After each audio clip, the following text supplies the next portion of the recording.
Much has been said about Akira Kurosawa, the legendary Japanese filmmaker whose career spanned over 5 decades. Known as the Emperor and Sensei, Kurosawa's work is celebrated for its profound storytelling and innovative cinematic techniques. Our aim is to guide you through his rich and eclectic filmography, decade by decade, shedding light on the masterpieces that have influenced generations of filmmakers and captivated audiences worldwide. Please enjoy the journey through the cinematic world of Akira Kurosawa.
Sanshiro Sugata.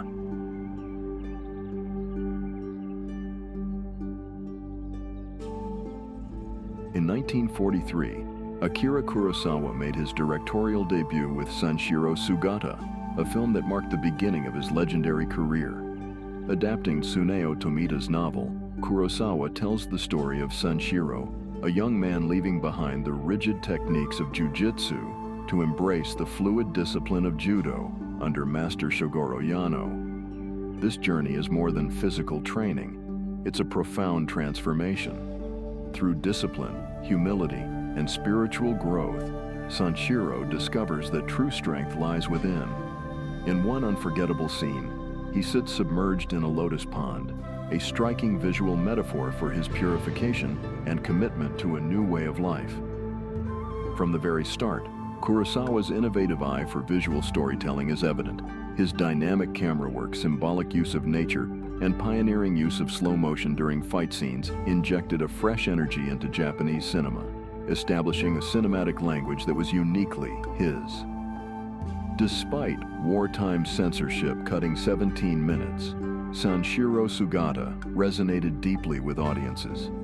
Critics like Donald Ritchie celebrated its spirit of judo, while the New York Times later described it as a handsome martial arts drama. But Sanshiro Sugata is far more than a martial arts film. It's a story of transformation, personal, cultural, and cinematic.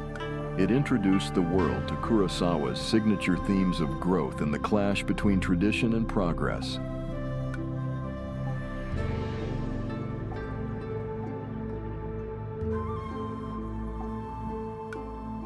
The most beautiful.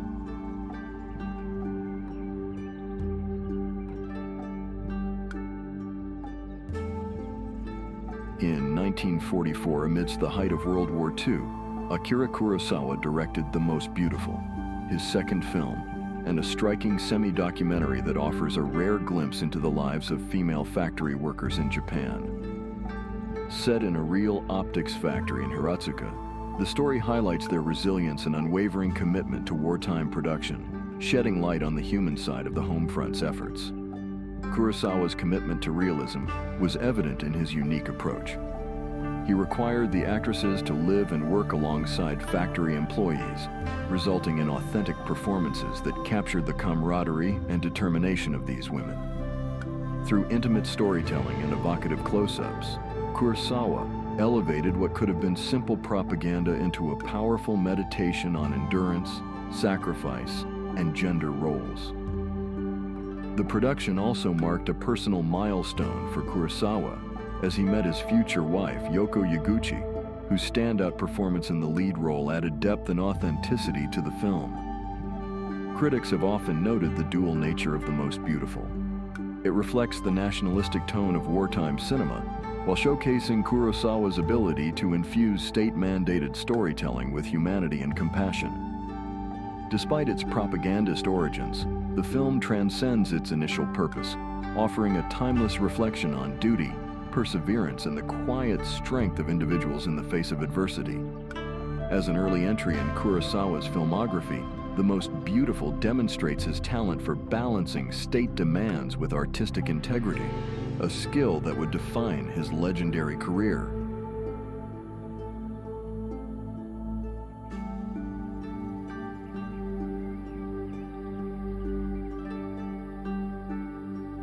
Sanshiro Sugata Part II.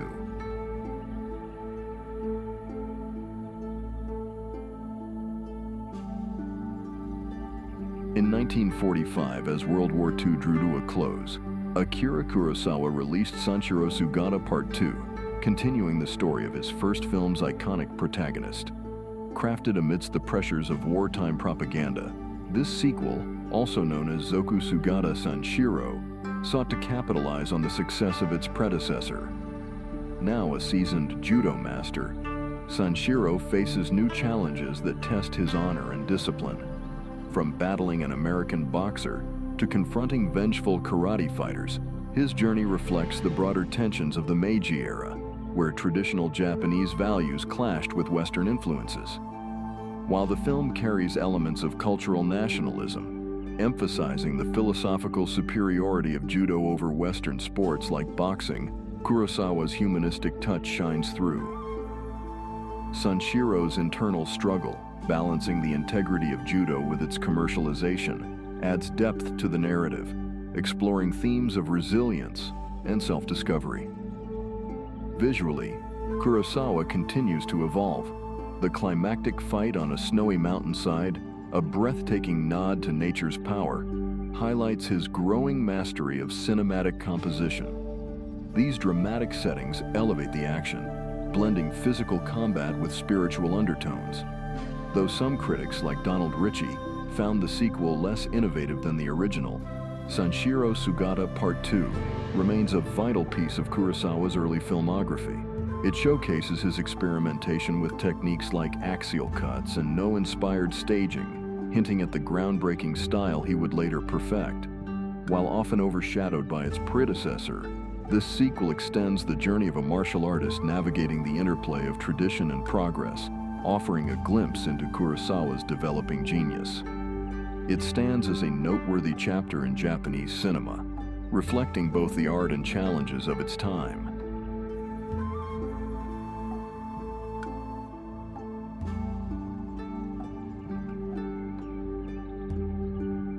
The Men Who Tread on the Tiger's Tail.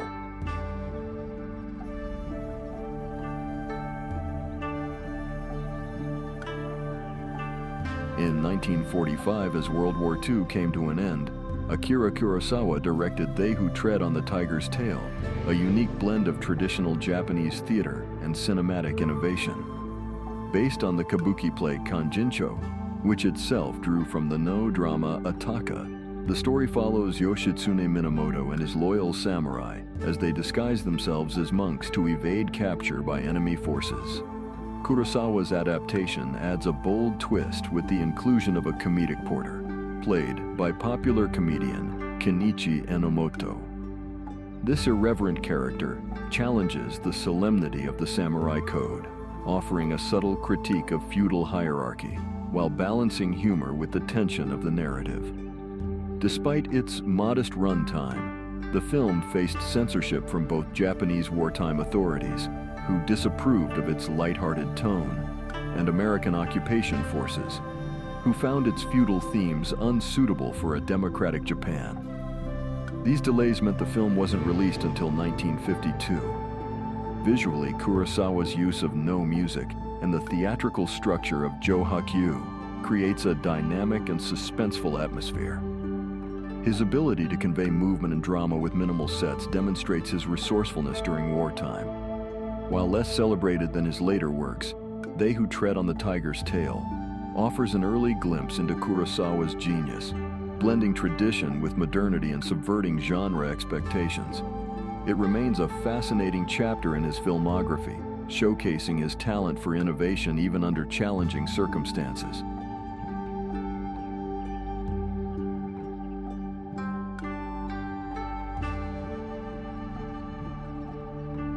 No regrets for our youth.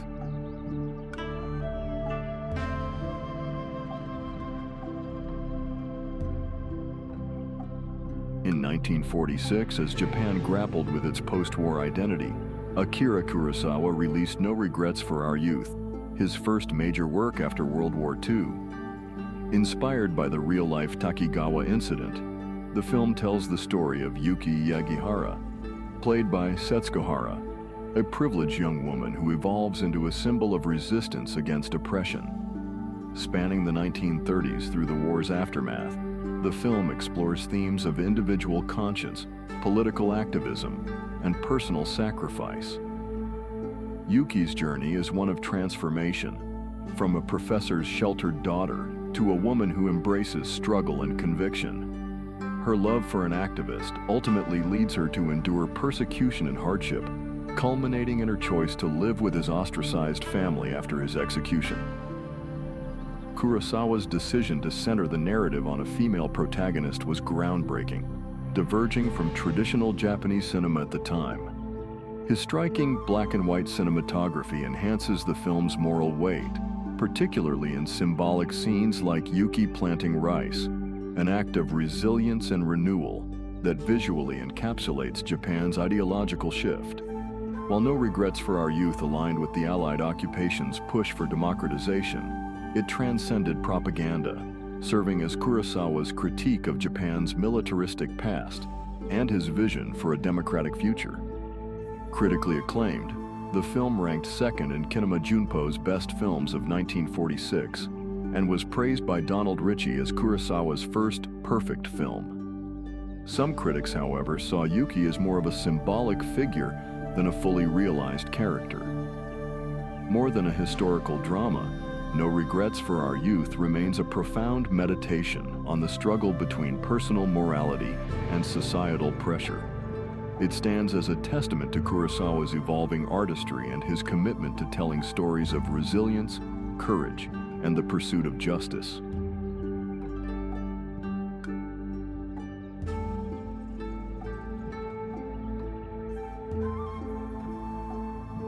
One Wonderful Sunday.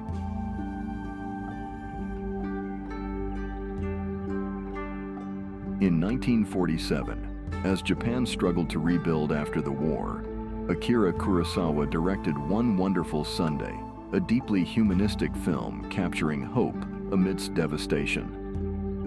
Known in Japanese as Subarashiki Nichiyobi, this romantic drama unfolds in a war-torn Tokyo, reflecting the struggles of ordinary citizens yearning for a better future. The story follows Yuzo, a young man with dreams of conducting an orchestra, and his girlfriend, Masako, played by Chieko Nakakita. Determined to make the most of their only free day together, they navigate the city with just 35 yen, searching for joy and simple pleasures. A walk in the park, a concert they can't afford to attend, and a bittersweet moment where they pretend to drink coffee in an empty cafe. Kurosawa masterfully blends realism with moments of fantasy, using an episodic structure that mirrors the couple's journey through the city. The film's most striking moment sees Masako breaking the fourth wall, pleading with the audience to believe in their imagined orchestra, transforming cinema itself into a vessel for shared dreams. This bold, immersive technique underscores the power of hope and collective imagination. Despite its warmth, One Wonderful Sunday carries a melancholic undertone, reflecting the harsh realities of post-war life. Yuzo's struggle to reconcile his artistic ambitions with economic hardship highlights the tension between personal dreams and survival, yet Kurosawa delivers a message of quiet optimism. Love, imagination, and resilience can sustain even in the darkest times. Critically, the film was appreciated for its humanism and emotional sincerity, though some found its sentimentality overly idealistic. It remains one of Kurosawa's most intimate works, shifting focus from samurai and historical figures to ordinary people, showcasing his deep empathy for the struggles of everyday life. While not as internationally renowned as his later masterpieces, One Wonderful Sunday stands as a poignant testament to Kurosawa's versatility. It reveals his ability to find cinematic grandeur in the smallest moments, celebrating the enduring strength of the human spirit.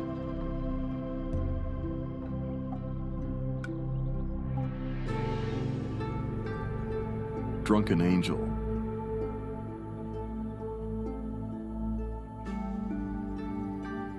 In 1948, Akira Kurosawa directed Drunken Angel, his first truly personal work and a turning point in his career. Set in the slums of post-war Tokyo, the film explores themes of moral decay, redemption, and the struggle for identity in a fractured society. The story follows Dr. Sanada, an alcoholic but well-meaning physician, and Matsunaga, a tubercular yakuza played by Toshiro Mifune, in his first collaboration with Kurosawa. Their relationship is a tense mix of conflict and reluctant respect. Sanada tries to save Matsunaga from his self-destruction, while the gangster clings to the fading honor of the yakuza world. Kurosawa's use of setting, a polluted swamp in the heart of Tokyo, serves as a powerful metaphor for the physical and moral decay of its characters. The film's noir-inspired cinematography and real Tokyo locations add an authentic, almost documentary-like feel. One of its most striking moments is the ironic use of the cuckoo waltz, playing over Matsunaga's downfall, heightening the film's tragic impact. Critically, Drunken Angel was a major success. Donald Ritchie called it Kurosawa's first great film, praising its narrative boldness and psychological depth. It also marked Kurosawa's first major critique of post-war Japanese society, where tradition and modernity clash, leaving individuals struggling for purpose. While not as internationally known as his later epics, Drunken Angel remains an essential milestone in Kurosawa's career. It set the foundation for his signature storytelling, blending noir with humanist themes, and introduced the world to the electrifying presence of Toshiro Mifune, establishing one of cinema's most legendary director-actor partnerships.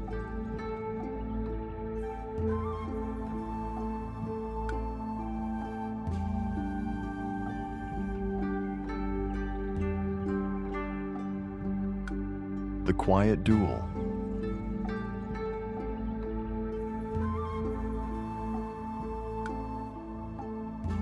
In 1949, amidst Japan's post-war recovery, Akira Kurosawa directed The Quiet Duel, Shizukunaru Kedo, a medical drama that explores themes of duty, sacrifice, and personal integrity.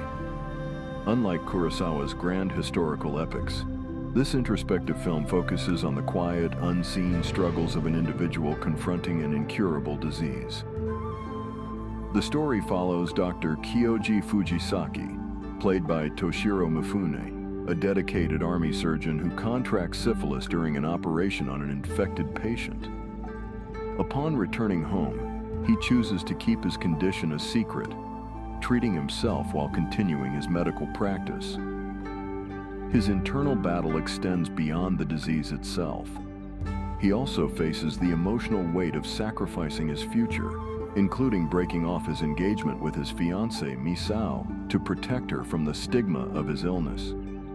Kurosawa frames this quiet duel not through action, but through restrained, character-driven storytelling. The film's setting, a small, struggling post-war clinic, mirrors the broader state of Japan, wounded, yet striving to heal.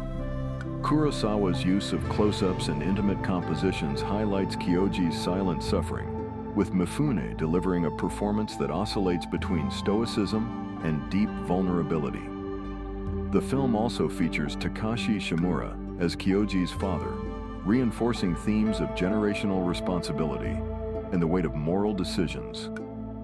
While The Quiet Duel is often overshadowed by Kurosawa's more visually ambitious works, it marks an early example of his fascination with doctors as figures of quiet heroism.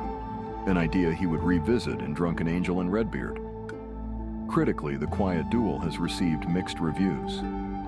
Donald Ritchie considered it an interesting but flawed film, noting its occasional melodrama, while others praised its humanistic approach to a sensitive subject.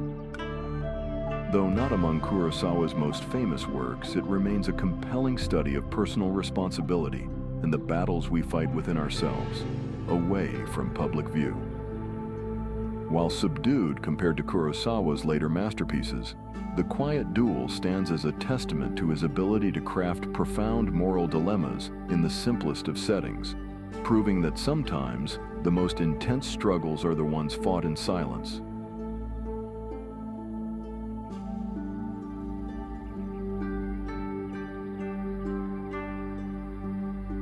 Stray Dog.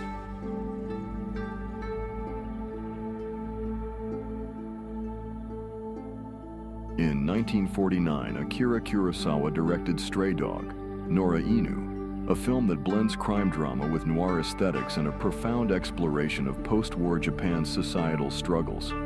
Set in a sweltering, devastated Tokyo, the film follows a young detective's desperate search for his lost service revolver, a pursuit that becomes a journey of self-discovery, guilt, and redemption. Toshiro Mifune stars as Detective Murakami, a rookie cop whose stolen gun falls into criminal hands, triggering a tense manhunt through the city's black markets and seedy backstreets. Partnering with the experienced Detective Sato, played by Takashi Shimura, Murakami must navigate not only the criminal underworld, but also his own moral crisis, as he begins to see himself reflected in the desperate men he pursues. Stray Dog is remarkable for its extensive location shooting, a rarity in Japanese cinema at the time. Kurosawa's camera immerses the audience in the oppressive heat and overcrowded spaces of post-war Tokyo, capturing the atmosphere of a society struggling to rebuild. The city itself becomes a character, its decay mirroring the moral and psychological turmoil of the film's protagonist. The Lost Gun serves as a powerful metaphor, not just for Murakami's compromised sense of duty, but for Japan's fragile post-war identity. Kurosawa masterfully blends American film noir techniques, such as deep shadows and claustrophobic framing, with Japanese storytelling traditions, creating a film that is both stylistically gripping and thematically rich. Mifune's performance is intense and layered, portraying a man wrestling with his ideals in a world where justice is no longer black and white. His dynamic with Shimura's Sato brings depth to the film, illustrating the contrasts between youthful idealism and hardened experience, shaping Murakami's understanding of justice and morality. Critically acclaimed, Stray Dog has been praised for its innovative storytelling and character depth. Donald Ritchie described it as one of Kurosawa's most compelling works, noting its psychological complexity and documentary-like realism. The film's influence can be seen in later detective dramas and buddy cop films worldwide, making it a forerunner of the genre. Beyond its crime thriller elements, Stray Dog is a meditation on human nature, exploring the fine line between law and criminality, choice and circumstance. It's not just about solving a case, it's about understanding what drives people to desperation and whether redemption is truly possible. Though often overshadowed by Kurosawa's later masterpieces, Stray Dog remains a landmark in his career, showcasing his ability to weave gripping narratives with deep social commentary. A tense, immersive thriller, it stands as one of the most significant crime films of its time, proving that Kurosawa's mastery extended far beyond samurai epics. As we close this chapter on Akira Kurosawa's first decade, we've traced his evolution from the bold debut of Sanshiro Sugata to the noir depths of Stray Dog. These early films laid the foundation for one of cinema's greatest visionaries, blending traditional Japanese storytelling with bold innovation, capturing a nation in transition, and exploring the complexities of the human condition. Thank you for joining us on this journey through Kurosawa's formative years. We'd love to hear your thoughts. What films stood out to you the most? Which themes resonated with you? Let's continue the conversation in the comments. if you enjoyed this deep dive into film history. Don't forget to subscribe. Hit the notification bell and like so you won't miss our next episode, where we continue to explore Kurosawa's legendary career. Until next time, keep the spirit of cinema alive. 人を守ってこそ自分も守れ。己のことばかりして曲がるやつは己をも滅ぼ